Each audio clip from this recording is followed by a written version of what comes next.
Hello, everyone, and welcome again to another Teacher Joseph podcast. We use the word heyday to describe the time when someone was at their best. Perhaps their best in performing, maybe at the highest point of their career, or maybe the highest point of a company's career. Let me give you a few examples just to show you what I mean. During the heyday of her acting career, Lillian Gish was one of the most successful actresses in Hollywood. Referring to a historical period, the heyday of the Roman Empire was marked by remarkable achievements in law, engineering, and the arts. Regarding technology, the heyday of vinyl records was in the 1970s, before digital media. Jazz music reached its heyday in the 1920s. My friend John often talks about his university years as the heyday of his life. Now, we never use the plural, okay? It's idiomatic, it's always the heyday, all right? Heyday. We like it because it rhymes, a bit like KateGate that we spoke about yesterday. Somebody's heyday. The time that they were most successful. And because of the way we use this word, there isn't really a way you can use it in the future tense, unless you're talking about how in the future you might look back, maybe. And perhaps in the future we will look back and see when that person had their heyday. Something like that. But it's more common to use it in the past because we're looking back. Now, there's a headline in the newspaper today all about Blackpool. Now, you might remember that last year, and I think the year before, I went to Blackpool. I'm not sure if you remember, but I did make some podcast recordings there, so they're in my archive somewhere. But in Blackpool, they're opening up a new museum because they're trying to recapture Blackpool's heyday, Blackpool's entertainment heyday. Another word for entertainment is show business. So they're opening up a new museum which has cost £13 million. So as you can imagine, there's a few people scratching their heads wondering where all the money came from, because Blackpool is one of the most deprived areas in the north of England. You might not know this, but all around England, Scotland, and Northern Ireland, we have whole areas which have been forgotten. These are areas where there's almost no work and a lot of social problems. The north of England is demanding change, and because England is controlled by our central government, they need England to reinvest in the northern parts. Blackpool often receives really bad media coverage. It's one of the most unsafe places to live in the UK, but it's known for its Las Vegas style of entertainment. You could think of it as the extremely poor cousin of Las Vegas. There's boarded up hotels, boarded up shops, problems with addiction, and in the middle of all of that, flashing lights showing that there's still an entertainment which is happening in the evening time. Now, the place has a pleasure beach. It has many, many things like amusement arcades, lots of activities for kids. It even has a fake Eiffel Tower, which is just bizarre. And all of this takes us back to a time when Blackpool was very, very popular. In its heyday, Blackpool really was a place that my grandparents and my parents would run to. It was the entertainment centre of the UK because, well, there was nothing else. And in those days, you couldn't get on a Ryanair flight and go somewhere else. It just wasn't possible. They've kept alive this style of entertainment, and it's one of the few places in the UK, maybe the only place, where you can catch a glimpse of what Britain used to be like in the old days. It's full of British eccentricities, fish and chip shops, live entertainment, street entertainment, and everything is designed to make you feel good. But yet, it's a very depressing place. The weather is awful. The social problems in the town means that it's not the kind of place that you would think about for a holiday. But when we do think of Blackpool, we kind of smile because it has its own unique charm. And there's opening up a new museum to recapture its heyday as part of a massive regeneration to make people feel good about this English town. The central government, by the way, realizes that some of our places really are very, very run down, and they're trying to carry out a leveling up process. They're leveling up the amount of money they give to different parts of the country. So, yeah, hopefully it will be getting better soon.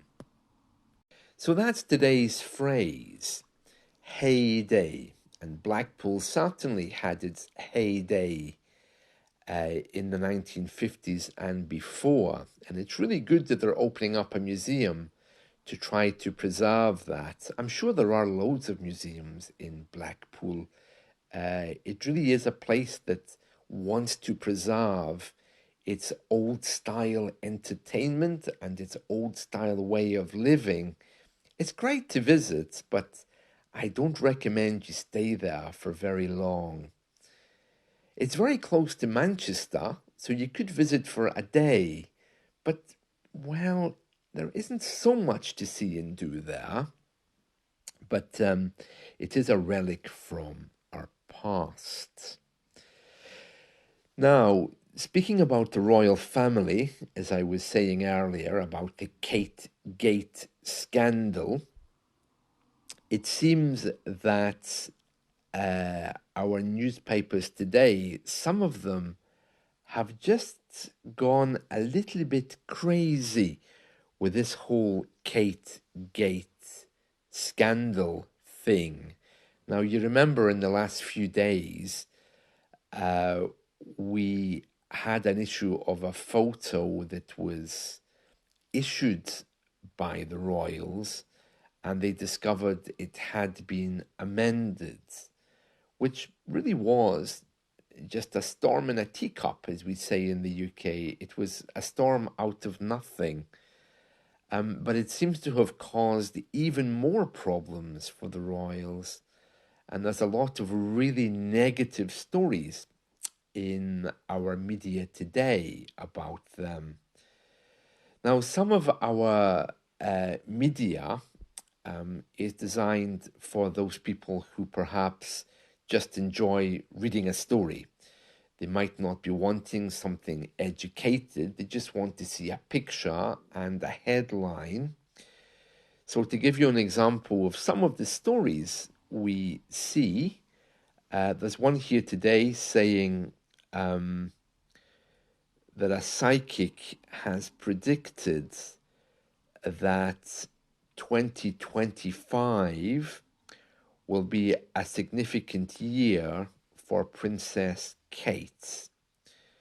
There's a Brazilian mystic called Athos Salome, and he's making a big prediction that 2025 will be a big year for Kate Middleton, and it's showing a rather unpleasant picture of her. They've obviously caught her in a bad moment. It's a really unfortunate headline because, of course, it really isn't very professional to be showing a psychic alongside a picture of the princess.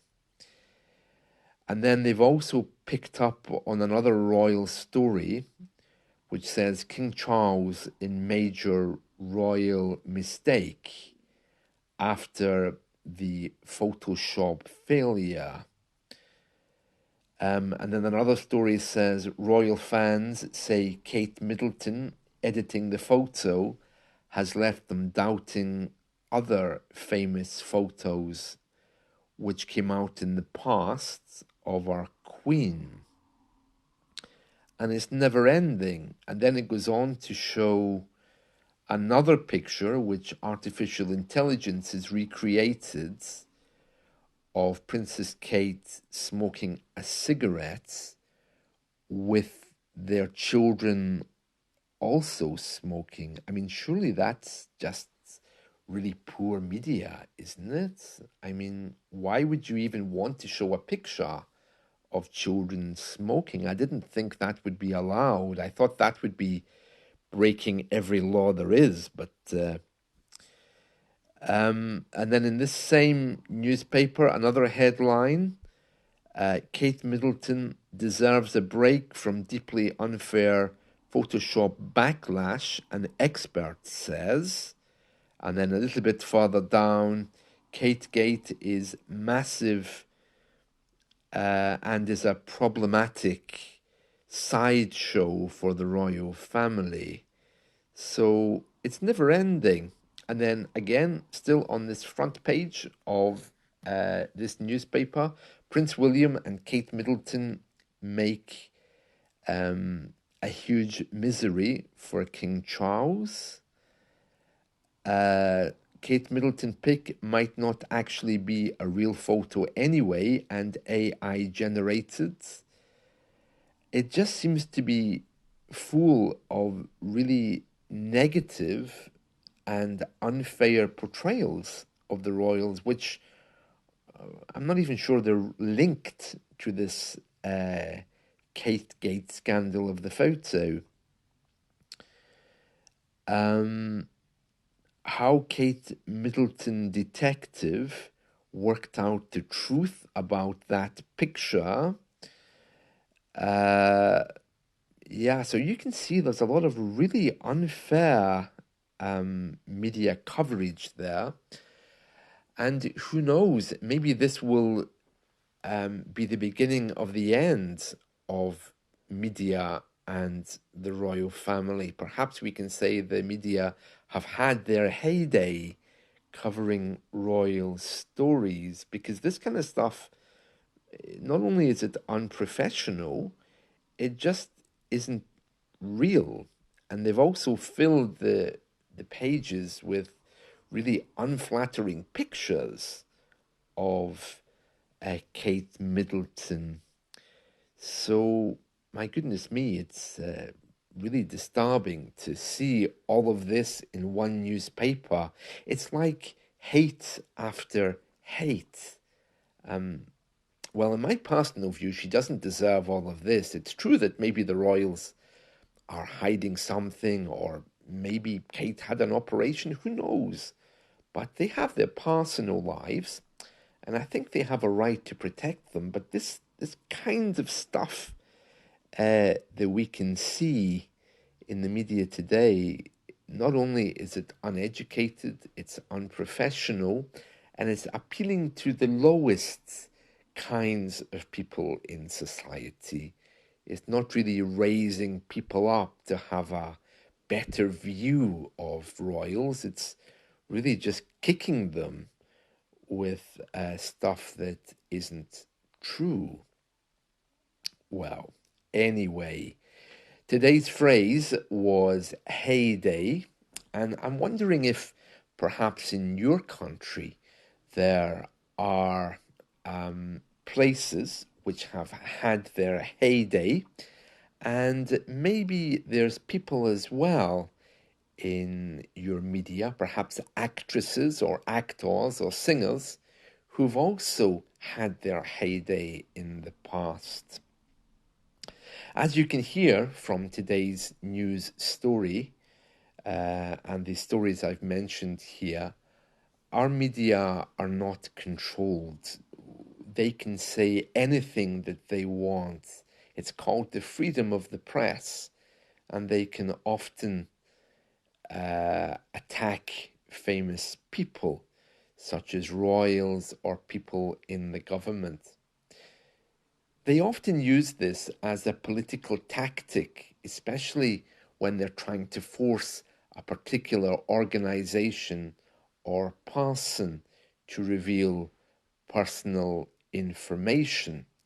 And it can get very personal with our media, and no one is safe.